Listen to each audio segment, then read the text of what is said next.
Well, good afternoon. I'll tell you, it's in this job, I don't know how many, I've said it so many times, I hope people take me serious. It's humbling to see this kind of turnout.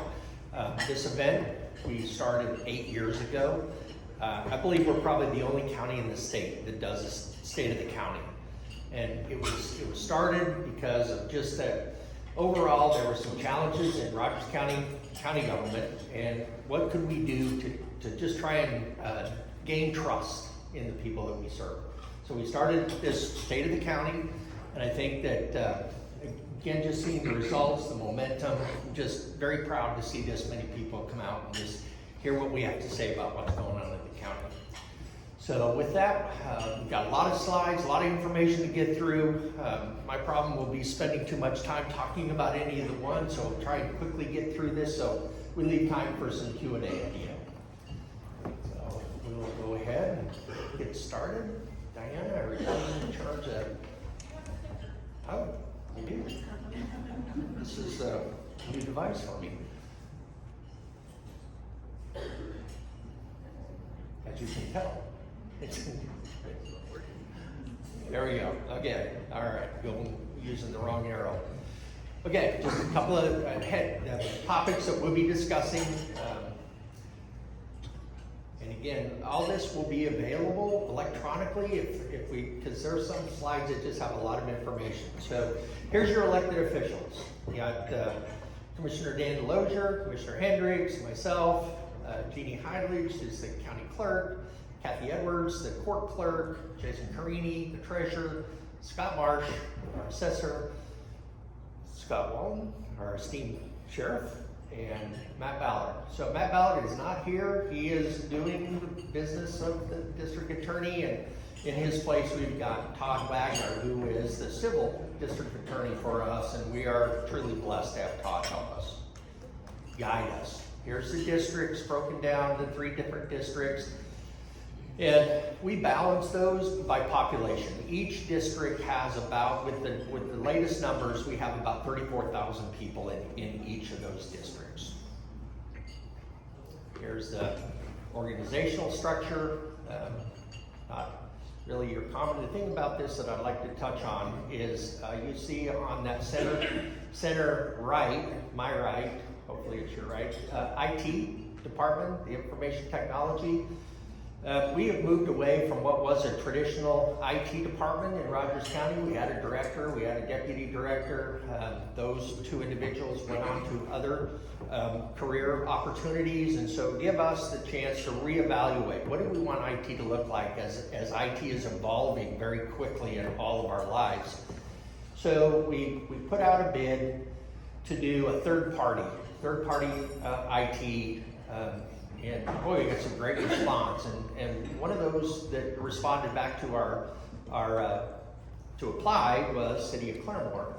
And so looking at what the IT director there, Tim White, had done for the City of Claremore, and how he is, basically really kept them ahead or on task on all the trends and all the safeguards that cities need. We with the cooperation of city manager and council, they were willing to allow Tim to provide that IT for us. And so we have 2 individuals that are Claremore employees that are officed in the courthouse now, providing that IT service for us. And so I just think not only do we get those 2 individuals, but we also get Tim White, the director, to oversee all of our needs. So it went into place 1st of October, so we're just barely 30 days in, and I can tell you already the results have been fantastic. So I think that was really a very good decision for us to move in that direction. So thank you, John, for allowing that to happen. Okay, finance. So taxes. This is, Jason, where are you? Notices should start going out. We just had our budget completed, send it to the Capitol. It has a 2-week, commonly called a protest period. That ended yesterday. So now that gives the Treasurer's Office the opportunity to start sending out tax notices. So this is a breakdown of the dollars of where those taxes collected go. Just a year ago, 2 years ago, we exceeded the 100 million, so we see 109 million for 2022, and the growth is still just really, for the most part, staggering, the growth, considering what other parts of the country are faced with. So you'll see this pie chart. Jason put this together right after he got elected, because a lot of folks did not understand where their property taxes went. And we still, but the three commissioners, we still get calls today, I pay my property tax, how come that pothole is not fixed up in front of my house? Not one penny of ad valorem tax goes to roads and bridges. So this is where those taxes go. The dollars were the previous slide, here's the percentage. So very informational that Jason put that together. Material services. That, just saddled with, the people of Rogers County saddled with an injunction of if it would have ran to its 2037 time frame, it would have been over $50 million that would have been paid out. So with favorable economy in 2017, we refinanced that and it cut 10 years off, right? Just automatically. And then continued growth, continued sales tax, robust sales tax. We were able to pay that off August 1st. And so that tax dropped off. You will not see that third of a penny as of October 1st. And so that saved the county $10+ million in interest. 13 years early and $10 million in interest.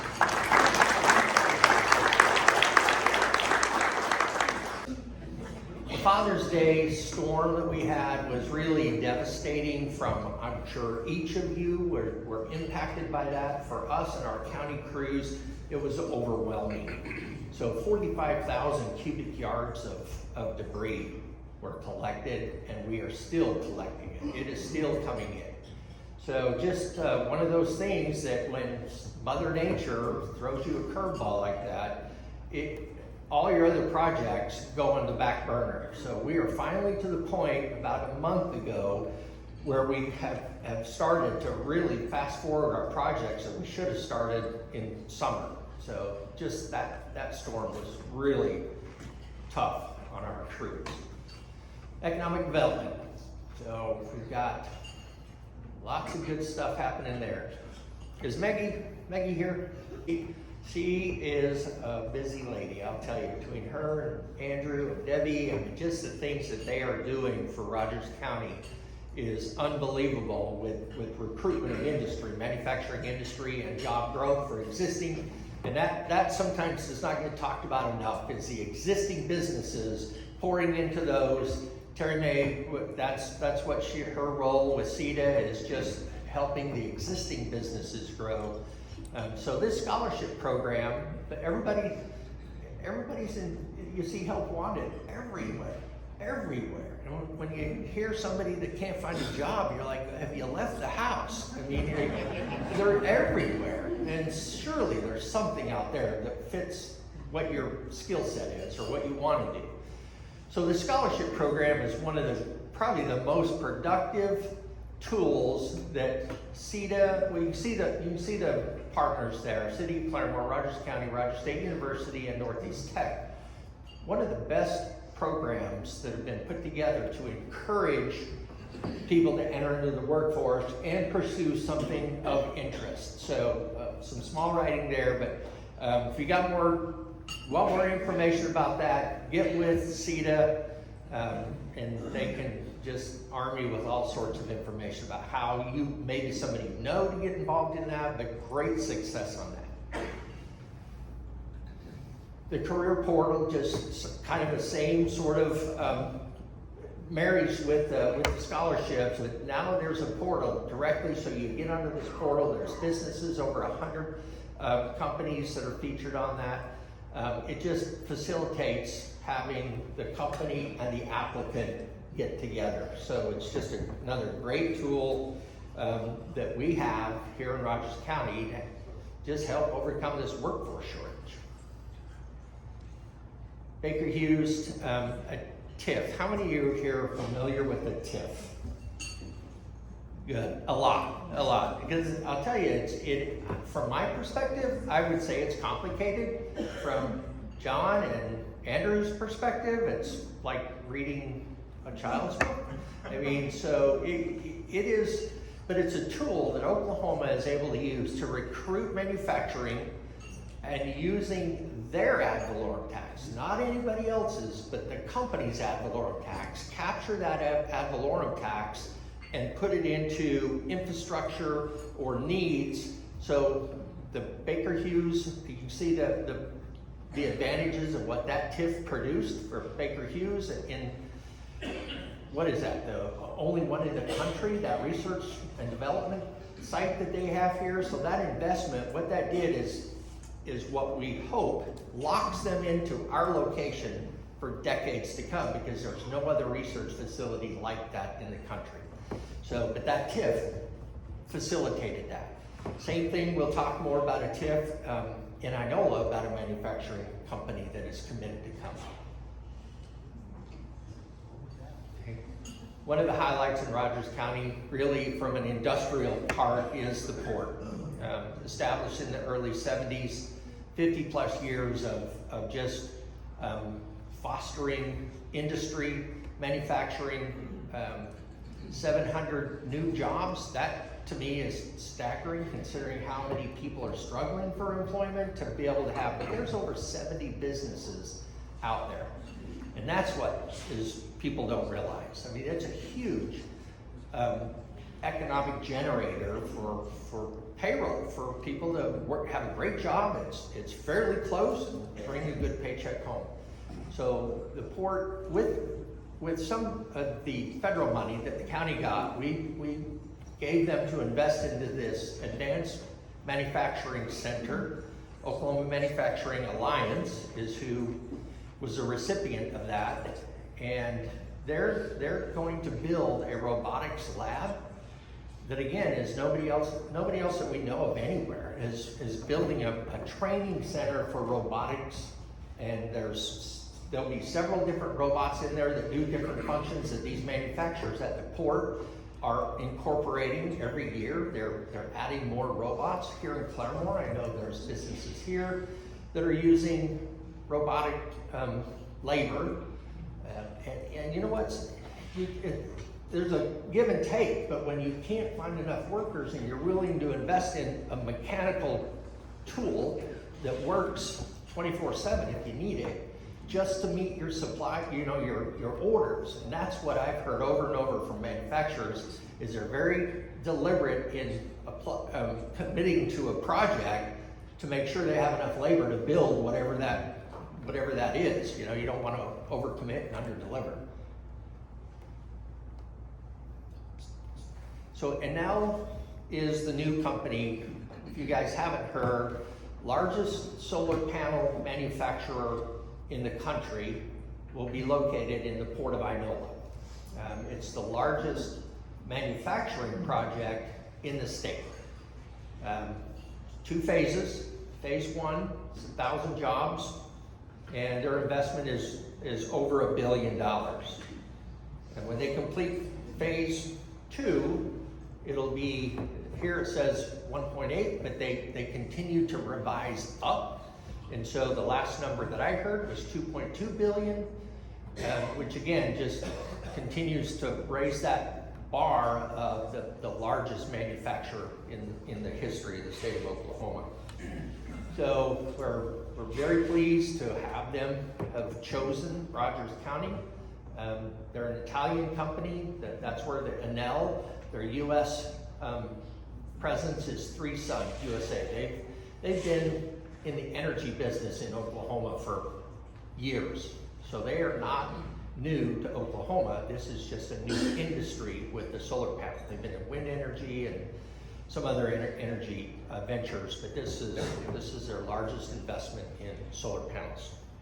This is where a TIF, so a TIF was presented with Enel to create 2 major needs in Inola, and in the port specifically. One was wastewater treatment so you have an industries like this, their waste is manufacturing waste. So there's solvents, there's oils, there's all this stuff that they are, so you have to have a treatment center that treats that before it gets dumped back into the Burrows River. So, and trust me, EPA standards, there is very, very strict requirements to treat this waste before, and it's being done all over the country, so it's not new, but it's extremely expensive. So that treatment, wastewater treatment, Andrew, correct me if I'm wrong, but the TIF will generate $32 million to go help build this wastewater treatment. The other major project that was identified is the Inola public school system. Their elementary school is 70 plus years old. They're already at capacity today. So their greatest need was to build another elementary school just to handle what's happening there today and build it for future growth. And then they'd use some additional, the $4 million additional to upgrade some of like their field house, their middle high also has some areas that they're, so for them, $28 million of this TIF will go to help them do something that they would not be able to generate in a bond for decades. And this project is already being, the architect, engineering, everything is now underway. So we should see 2 to 3 years, probably a finished product within 2 to 3 years. That's big for a community that would not be able to raise that kind of money through their bonding capacity. So there again, the value of the TIF being used to help industry and public. Population growth. All right, we just focus on the top 2 lines there. So the 2020 census put us at 96,000 people. We are averaging, or they're projecting, is 3.8% increase every 2 years. So by July, this coming July, 102,000. We'll be over 100,000 people. So despite what I said earlier, despite what the rest of the country is going through, this influx of people wanting to move to a kinder, gentler way of life is readily apparent.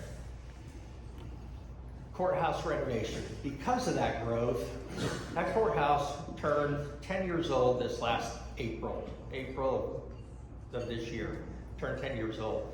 We are busting at the seams with what each office is having to do to meet the demands of a growing population. We've already started the process of an architect redesigning the first and second floor. Well, with that, it's going to require, somebody's going to have to move out. Well, you've got offices that are statutorily required to be in the courthouse. We do not want to add on to the courthouse. It's one of the prettiest courthouses in the state. And when you start adding on, you absolutely lose just the aesthetics of a beautiful building. So we've been able to, with use tax, be able to purchase some properties to have departments that are not statutorily required to be in the courthouse, to give them a space, but the goal is to have them close, where they can still interact with the courthouse on a daily basis very conveniently. So a building right across the street next to the election board, we've purchased or in the process of purchasing that building, and across the street, across from Missouri, west of Missouri is another building that we've committed. We actually are in the closing process. That's $425,000. The 327 South Cherokee is a 4-bay garage, a block and a half. South of the courthouse, that's where our facilities director will run his operation out of that, which he does not have to be physically in the courthouse, so it gives him space for inventory, all the paper goods, light fixtures, plumbing fixtures, all the stuff that he needs to do his job, just a block and a half away. Another property that we're looking at in the process of starting the closing process, also across the street, will be where planning and zoning will be. There's another office that really needs to be closed but don't have to be statutorily in the building. So we've been able to, with use tax, and for those that don't, use tax versus sales tax. Use tax is product outside the county that is brought in the county for construction use. So that's assessed a use tax, different than sales tax, which are sales in the county. So we're able to use that money, that use tax, to make these sort of investments that, again, our decisions we make today, we're hopefully will be 25 years down the road that we're able to keep up with the growth. So big things that we're trying to keep in mind. So our growth, where does that growth come from? Commercial and residential. I love this saying, the best way to predict the future is to create it. And that's a position that all of selected officials are in right now. Every office feels the same sort of challenge to keep up with. How do we operate today and plan, drive this thing to 25 years out? Commercial building permits, this one for you business owners here in the building, just really, it's awesome. But it's also just, it's hard for me to wrap my mind around the cost of construction today. You see the permits are only very close to what they were last year, and look at the difference from last year's cost of construction and this year. So just being willing to make that investment, risk on your own construction, your own labor, is astounding to me. But we have great businesses here in Rogers County, so thank you to all you in the room that are in that category. Residential building permits. We know it's mainly two parts. It's the interest rate on a loan has changed the dynamic for people wanting to buy, have home ownership. It's still busy. Missy's office in planning and zoning is still busy. So the developers are still out there developing subdivisions and individual homes, custom homes. It's really amazing that we're still as robust as we are.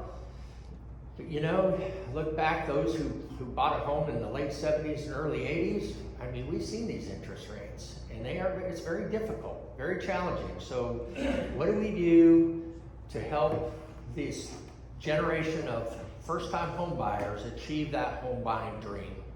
I mean, we've got to really help in some way to continue to encourage growth in the county for those first-time home buyers. This has always been one of those areas of business here in Rogers County that has questions. You can just see from 2022 to 2023, really the biggest difference is in the growers. The number of growers, when the law was first passed to allow medical marijuana, the growers were across the state, not just Rogers County. We were just a reflection of the state. Was just skyrocketing, and I know the commissioners and the county in general. It's not the industry that was concerning. It was how it was really not thought through carefully enough for that explosive growth. But I think just the attrition of it was not as easy as people thought. When you look at the growers, we're down 41 growers just in last year. You see really good grow operations. When I say that, there's a lot of technology, there's a lot of science behind it, and it is not a get-rich-quick scheme like a lot of people thought. So those who thought that are the ones that have not been able to make it. The good business people are able to, continue to thrive. But this is just something that, again, our state legislators, the county is just burdened with the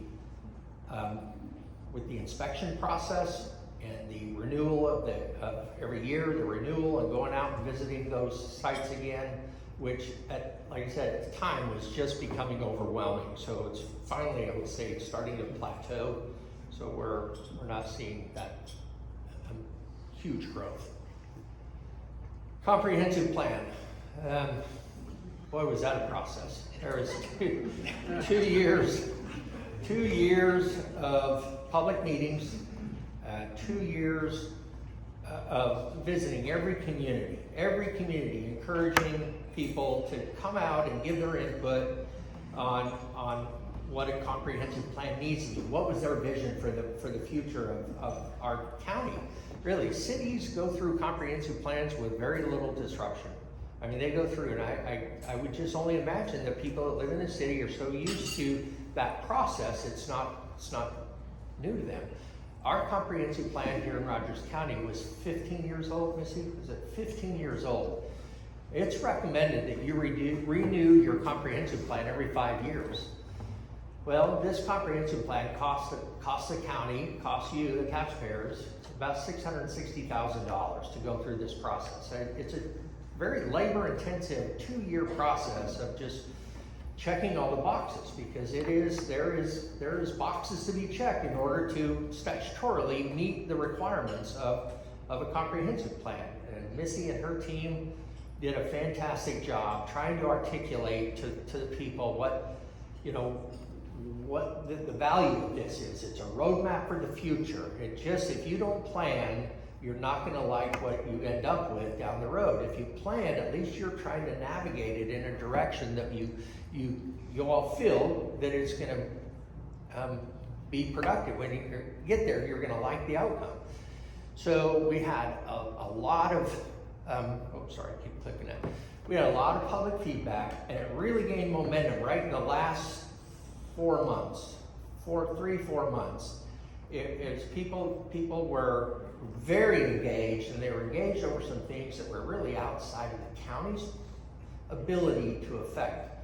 They were concerned about things that were happening in Washington, D.C. with executive orders by the president and things that were very disturbing to them, and we really had no ability to affect that. We implement law. We do not make law. So it puts us in a very difficult position to satisfy what these constituents are concerned about when you keep telling them, you need to contact Congressman Burkeen, you need to contact Senator Mullen, that's where that fight is fought, in Washington, on executive orders, not at the county level. So there was just a lot of discussion. The 30 by 30, anybody familiar with that term? 30 by 30? There was an executive order. We weren't. This public brought it to our attention. 30 by 30. President Biden signed an executive order that said by the year 2030, the federal government would own 30% of the land across America. It's very disturbing to landowners.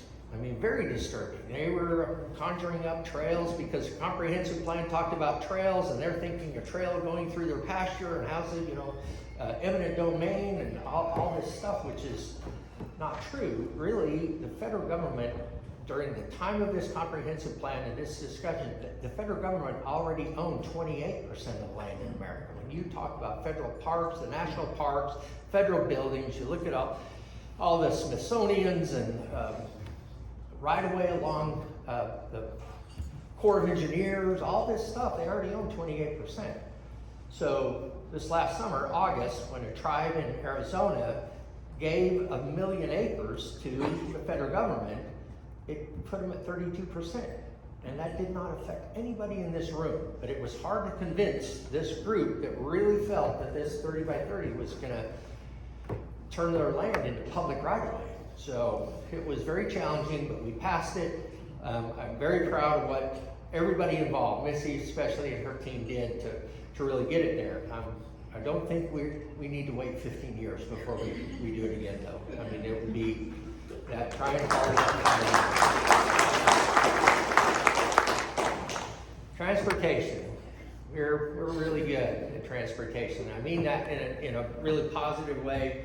When you look at the miles or percentage of roads in Rogers County that are paved compared to other counties, we are at the top. Tulsa County and us are just a few miles different of paved roads. And that's that 1 penny, you guys. It's totally that 1 penny that allows us to do work.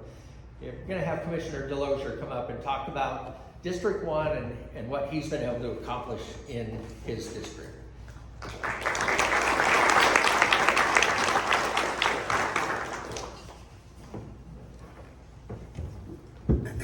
Well, as Commissioner Burrows said, without the 1 cent, we wouldn't have the roads we've got today. We take no money from the ad valorem tax, of course, but so all that we do is grants. We really work hard on grant projects. The asphalt, the chip and seal, the cutting the brush back. I've got two, we were talking earlier, I think, I've got 2 side boom tractors that do nothing but cut brush all the time. That's what those 2 do. So we have a lot of projects going on. In 4162 road, we went in and we had a hill right in the middle, if anybody knows, from Highway 66 to Highway 88 on 450 road is 3 miles. 2 miles of it was real good, but we had this last mile that we had to do. It had a stop sign in the middle of the section line, which is always not set well with me. We needed to get rid of it. So we went in. This year, we finally made the plan where we had time to do it, and this is what we're doing right here. We cut the hill out so you could see from 4162 road. Now you can see down the hill because of cutting that down. One of the many projects that we do, but we finished it last week. Okay, and some of the goals for 23, 24, the asphalt on Old Highway 88. Anybody that travels Old Highway 88 across the bridge is probably real happy today. They're striping it as we speak out there right now, but we finished the asphalt on it day before yesterday, and it came out real good. Very good project. But anyway, we have a lot of projects that are going on right now. One of them, well, something we've done for years, is monitored solid waste roll-offs for the use in Rogers County residents. Very good program. They kind of come in droves once in a while, and once a year we do have a Rogers County trash off in the spring. So everybody, I think I filled 17 30-yard dumpsters during mine in my district. The public safety, by continuing to improve infrastructure and lessen roadway congestion, as well as expanding asphalt overlay and chip and seal projects. One thing a lot of people don't know is Rogers County, we have 33 feet to put a 22-foot road and ditches on both sides. So if you do the math on that, there's not very much room there.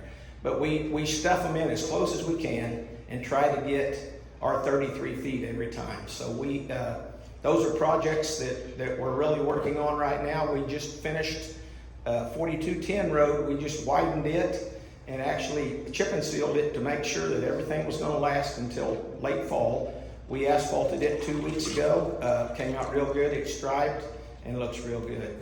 Maintain buildings, equipment, and machinery for maximum productivity and longevity. We do that all the time. Continue maintenance of roadways and drainage areas. We do that all the time. Continue working with Cherokee Nation. That's a very good point right there. Cherokee Nation, I don't know if our Cherokee, I don't see him here anywhere. Kevin Easley. Kevin Easley is mine anyway. I don't know, Ron, you use Kevin. There's Kevin yours and yours. So we all use Kevin Easley. He's our new Cherokee representative, council person, excuse me. And he's doing a great job. He's been around, talked. Cherokee Nation gives us a lot of money for road projects. I don't hardly ever get turned down. We do real well with the Cherokee Nation. They help us on a lot of projects. We can go to them for money for asphalt. We have a bridge project. I've got $1 million bridge project getting ready to start. Probably now would be the spring, but it's up north of Chelsea. But it's a very good project, and Cherokee Nation's paying for it. So I think I did real well there. The performance measures that we have in my district, the work orders completed, 364 miles of asphalt overlay. It says 10. We actually did 13 miles. In the chip and seal, we did 17 miles. Tons of gravel and rock hauled. I'm sure it's a little more than that since we're just finishing all these projects, but it shows 17,456 tons of rock we hauled. And the one thing about ours is we have to haul from Tulsa and Pryor to Chelsea. So we've got a very long haul. Our dump trucks work a lot, but we do keep up with what we do. miles of easement, brush hog. 4,200 miles. We try to brush hog all of our easements at least 4 times, sometimes 5 if we get to it. We've got 2 brush hogs working today, and we're getting ready to finish our brush hog for the winter. And we'll get everything in and get it cleaned up.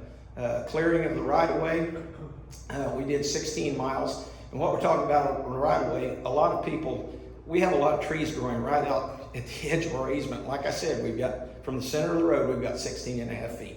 So we don't have a whole lot of room. And if the trees are leaning out in the road, we're in trouble. So we have a lot of people that will allow us to, with the right of entry, thanks to our assistant district attorney here. We do a right of entry where we can go in and actually stack their brush on their property. So it works real good. We're getting a lot of that done. And it says we did 19 miles. Cemeteries maintained. I've got by far the most cemeteries. I've got 16 cemeteries. And that keeps, I hire summer kids that mow that, and one full-time man, he oversees it. And they keep our cemeteries looking like parks. We bury in all of our cemeteries, just like everybody else does. So, purchase orders. We had 758 purchase orders this year, and we got a lot of work done. Administrative, this is how many people I employ, not year-round, but seasonal. I've got 5. Warehouse maintenance, I've got 1. Sign maintenance, I've got 1. Road crew and operators, I've got 18. 2 mechanics, 2 foremen and an assistant road foreman, and administrative, I've got 2 ladies that work in the office. So altogether in my district, I've got 31. I maintain 461 miles of roads. So I'm always, if you call me and say, well, there's something wrong in front of my house, I've got 461 miles in front of your house. So we're working every day. We work on roads every day. And so if you have a problem, call our warehouse. They'll do a work order for you, and we'll get it on. This is a chip and seal road, 4210, that we just finished about 2 months ago. We left it like this to make sure. We had a lot of problems with this road, and this is the one we widened. It was about 16 feet wide, and as you can imagine, we're getting ready to go over a hill here, and we had trucks wipe their mirrors off side by side coming down right up here on this hill. So we went in, we had the easement, we went in, we widened this road, we put it back as a gravel road. The dust was so bad, in Rogers County you can't have dust. People do not like the dust. So what we did is went in and chip and sealed this road. We left it for a month to make sure we weren't going to have any problems with it. Everything was good. We went in 2 weeks ago and asphalted it. It's striped. It looks really good. A lot of road projects. Boy, you're driving fast. Anyway, that's 450. That's a brand new road that we widened. We've done a lot of work on this road. We had some bad problems on this road. We actually dug a pond out in the middle of this road that apparently years ago they bridged over. We milled the asphalt off of it. We were getting ready to start on it. Had a dump truck drop through, and we ended up digging 5 feet of slush out of that before we could, and then we had to build it back. So this was a long project here, but we got it done. This is old 88 from the bridge, and we just finished the asphalt on this day before yesterday, and like I said, I've got an idea it's probably all striped right now. So very good project, a long project. It's about 2.5 miles is what we did. We did it all the way around to 450 for the people that know that area. So, and it's open this morning, so I don't need to get any more phone calls on that. That's about all on that. Will Rogers Stampede. The Will Rogers Stampede, those of you that know about the Stampede Rodeo, we were just chosen.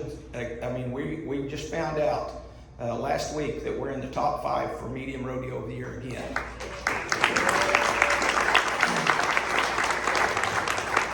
So those of you that are going to Las Vegas to see if we win, good luck. I'm not going to go this year. We've done a lot of work out there. We formed a group that oversees the property and everything to do with it. John Fury and I sat on that board. Louis Gardner, Tanya Andrews, and David Fury. Marshall Perkins, excuse me, David just dropped off. Anyway, we try to do all of the work out there ourselves. And this year, thanks to John and the city of Claremore, they did a lot of concrete work. They've done an excellent job out there this year. We've been so busy on roads, we didn't do anything much to help this year. We also built a new bathroom, women's restroom. Those of you that came to the rodeo saw all this, but a new women's restroom and a concession stand. And that's thanks to Frank Robson and Rick Mosier.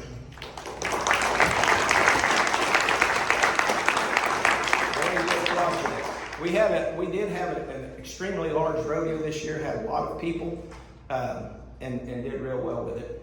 Anyway, that's about all we had on the rodeo. Road striping looks like it's getting ready to land at 747, it looks like. That is our road striping supervisor, Lee Francis. And they did an excellent job on the road striping. That's our road striping crew. They're calling themselves the Tri-District Paint Stripe Crew now. Paint Stripe Crew painted 140 miles of roads in Rogers County. They used 7,000 gallons of paint. Of that, 3,750 was white paint and 3,250 was yellow paint.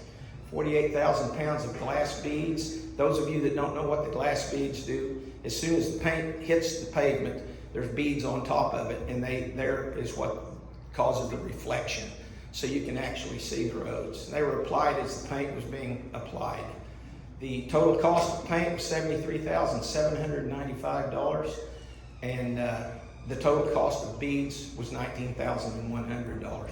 We have found that we've saved, I don't have the figures, but we have saved thousands of dollars by buying our own truck and doing our own painting.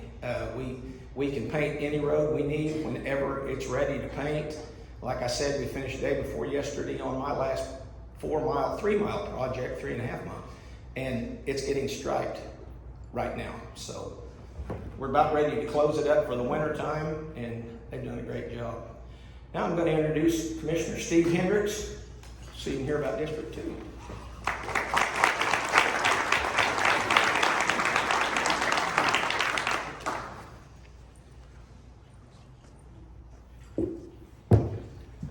Good afternoon. Thank you all for coming today. It's great to see you, and a big thank you to the Chamber for putting on this event for us each and every year. They do a wonderful job, and isn't this a great place to have this event? It's the first time we've had it here, so we're very, very proud to be here, and very glad to see everybody.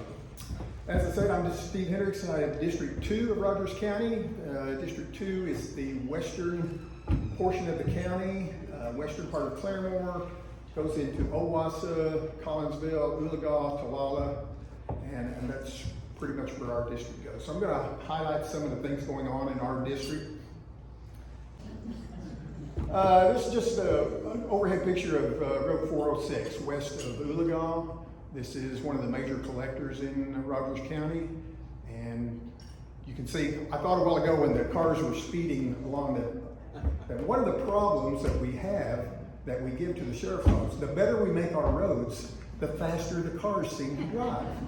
So we give them a speedway, and they blow up the sheriff's phone saying, you've got to get out here and slow these people down. So that's one of the side effects of having good roads, and we do have great roads in Rogers County. Some of the accomplishments this year, we worked in our additions. We completely, these are all asphalt overlays, Tallgrass addition, 161st Street in Owasso.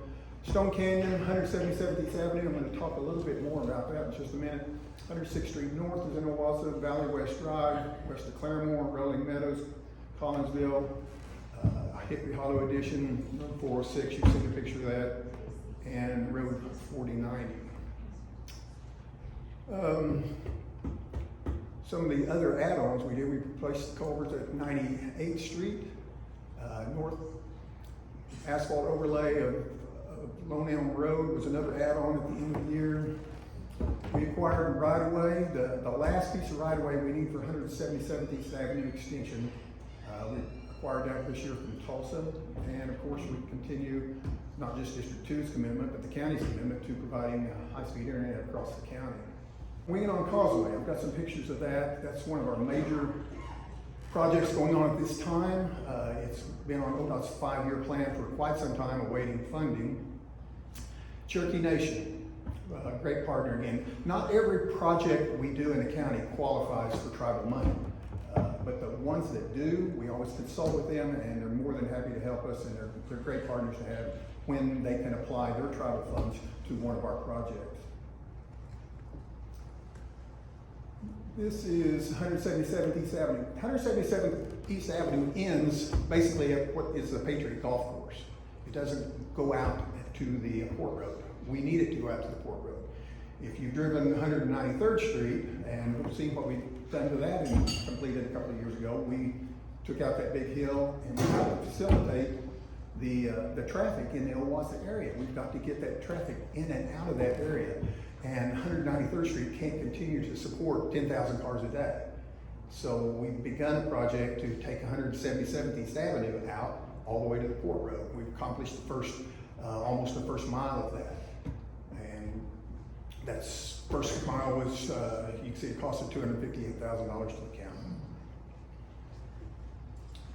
Beta Point is a little community over by Legal Lake. We did some researching over there. That was a project that the Cherokees tribal money qualified for, and they were tremendous partners to get us that job done. 98th Street North, there's a culvert example of some of the techniques we use on different culverts to make them last longer, make them safer. There's 56th Street, it's a dead end off 193rd Street, Lone Elm Road. And once again, kudos to the staff and crew. These roads really pop once we get them done. And you see that fresh paint on them, they're just really great to look at and great to drive on. There's some of the performance measures of District 2. Roll-off dumpsters, you see tons of rock haul. Culverts, we do about 40 a year. Mowing, as you see, 1,600. That is, each district has approximately 400 miles of road. There's about 1,200 miles of road in the county. Each district has, give or take, around 400. So how do we get 1,600? Well, we do that 4 times a year. We do our 400 miles 4 times a year.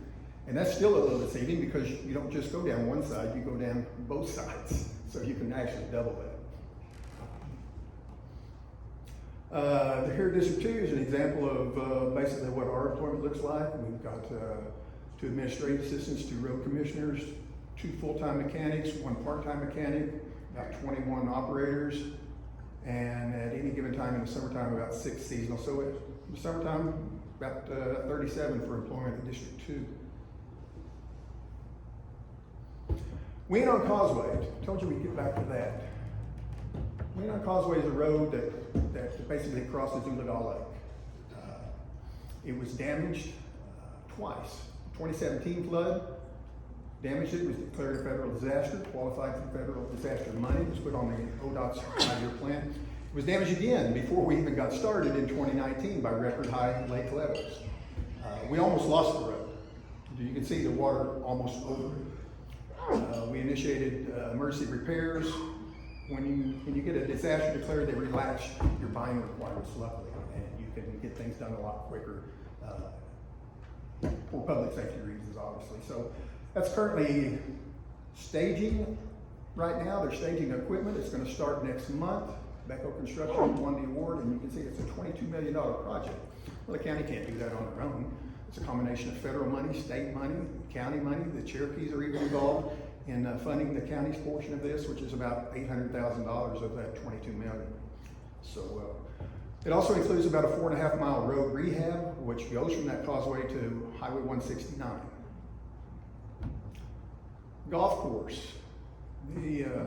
Much like the rodeo grounds, the county is involved in an interlocal cooperative agreement with the city to help support our golf course. We started this about 5 years ago. Of course, our golf course had stood on its own 2 legs for 40 years with no assistance from anybody. That's unheard of today for a municipal golf course. Without intervention, this golf course would have gone out of business. So we partnered with the city And we propped them up, made improvements. Two of the improvements this year, the county bought some new tarps for the greens. The investment, we made a $500,000 investment in new greens for that golf course.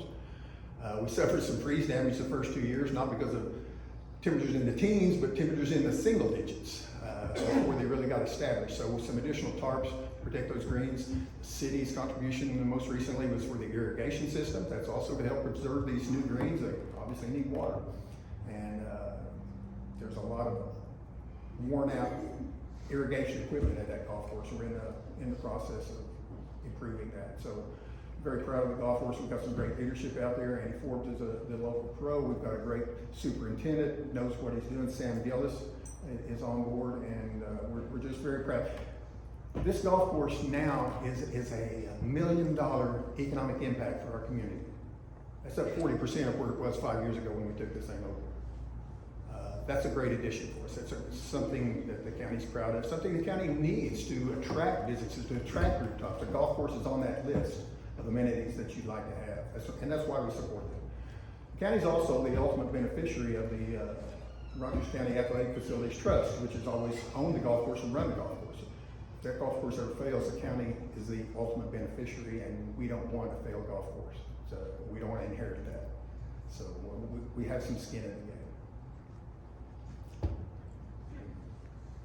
American Rescue Plan Act, finally. If you're familiar with that, many of you have heard of that. The federal government decided that they were going to come up with a formula for each and every county based on your population, some economic factors and whatnot. Every county, all 77 counties got some ARPA money. Rogers County's amount was $18 million. So the Treasury decided we're going to put $18 million in our account. They did it in 2 tranches, but all of a sudden we've got $18 million in our account. What they did not provide us with was an instruction manual for this money. How does this money flow through your courthouse and get to the end recipient who has qualified for this money that we've awarded to? We had to come up with that on our own. This was a first for Rogers County. How do we do this? There's a lot of strings attached, a lot of red tape. There's 150 pages of requirements from the Treasury to go through. We partnered with Grand Gateway to help us with this. They're very experienced in grant money, federal money. And to help us vet these applications, also to help us be as bulletproof as possible for the audits that are coming down the road when this is all done. We've got to account for where this money went and how it was spent and that it was done correctly. So very, very happy to have Grand Gateway on board helping with this. What you see here is a list of recipients so far for this money. And our goal from the very start was, this is one-time money, once in a lifetime money for us to use. And we wanted to make every dollar touch as many people, impact as many lives in Rogers County as we could. That was our goal. And I'm very confident, very comfortable in the fact that we spread this money from one end of the county to the other.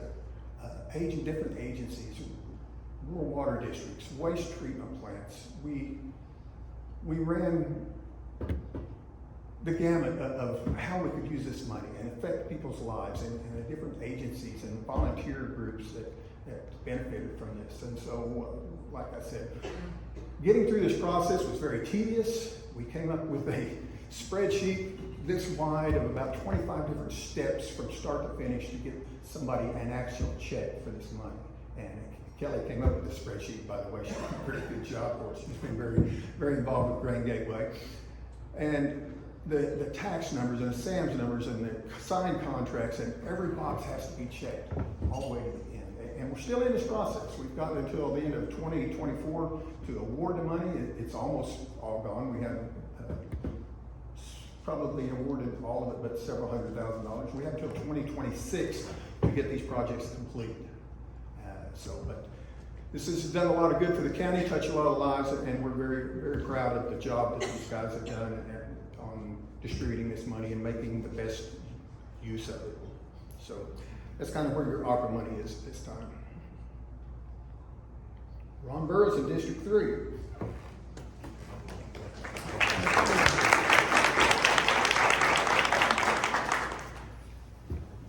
I know we're running past our normal time, but like I said, there was a lot of stuff stuff to cover. Accomplishments for us, just, you can read those. Probably the highlight on that, rebuild 19 miles of roadway in a year. That's a lot of miles, but really to keep up with the miles we have, we need to be doing 30 miles a year. So we're striving to get there in order to keep up with them, to rebuild them as fast as they're degrading. So that's the challenge of all three of us, is just to keep up with that.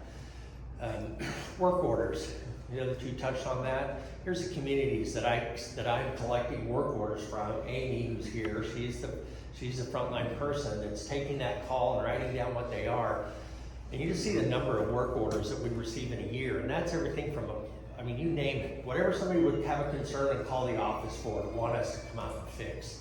And then the percentage of closed versus open. So very proud of what we've been able to, provide that service to the communities that we help.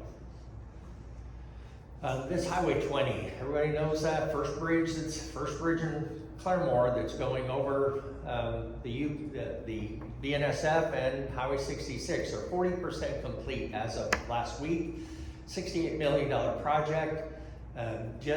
They are that Sherwood construction, and I'll tell you, they're moving. They are really hitting it. So I'm very happy to see, that thing is, as long as we can get good weather, they're going to still stay on top. The anticipated completion of that is going to be the end of 2024 or the first quarter of 2025. So pretty much a little over a year from now, the whole stretch should be finished.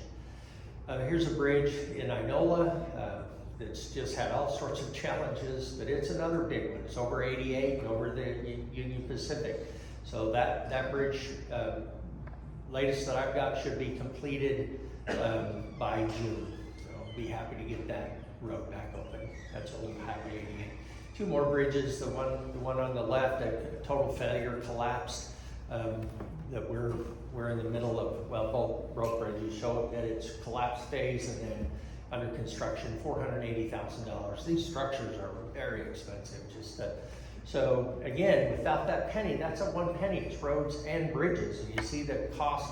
This is a project similar to what Dan was talking about. It's east of town on 500, very steep hill that goes, and I promised that community out there that if development started, that I would commit to taking that hill down. So that hill will come down 6 to 8 feet just to maintain a safer line of sight. And that $480,000 was 2 years ago estimate. The bid we accepted was $700,000+. So costs just keep going up and up. This is something that a new technology, call it a fast cast bridge. City's already invested in one out on Lowry.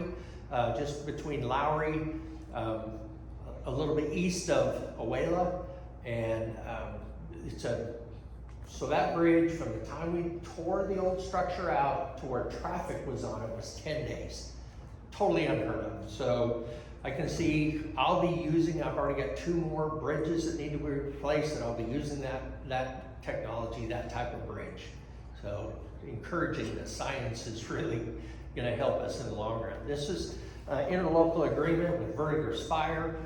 That square box out there in the center, that's a heliport. So getting back there was really not very usable for an ambulance.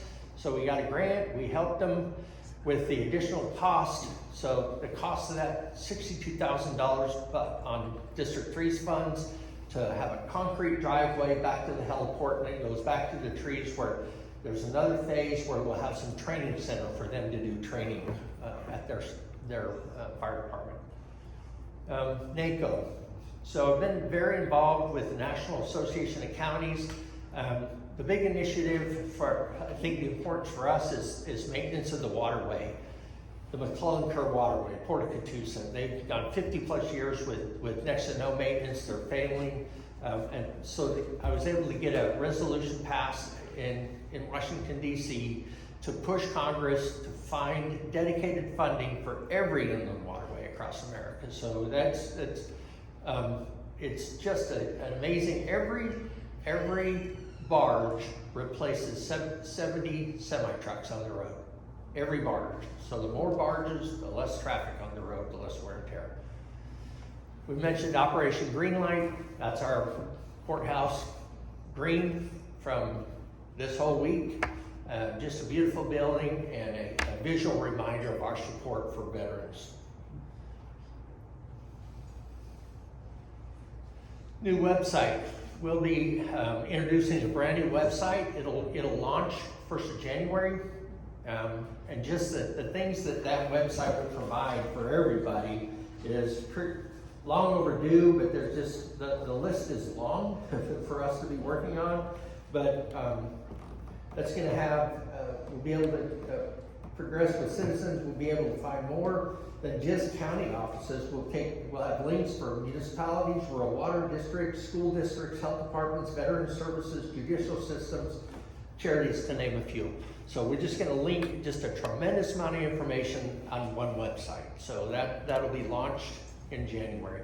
And Diana here, our public information officer, has been the point person on that. So I'm very proud of what she's been able to do on that. All right, agendas, part of that website is going to be agendas where you'll be able to review past agenda meetings, and not just but a list of other boards that if you're interested in what happened on that board meeting, we'll have archived all the agenda items, both past and upcoming. All right, is there any questions? Feel free to just, and again, this whole presentation will be available if you want it electronically. Just let Diana know and she can email that to you. But thank you guys very much for your time.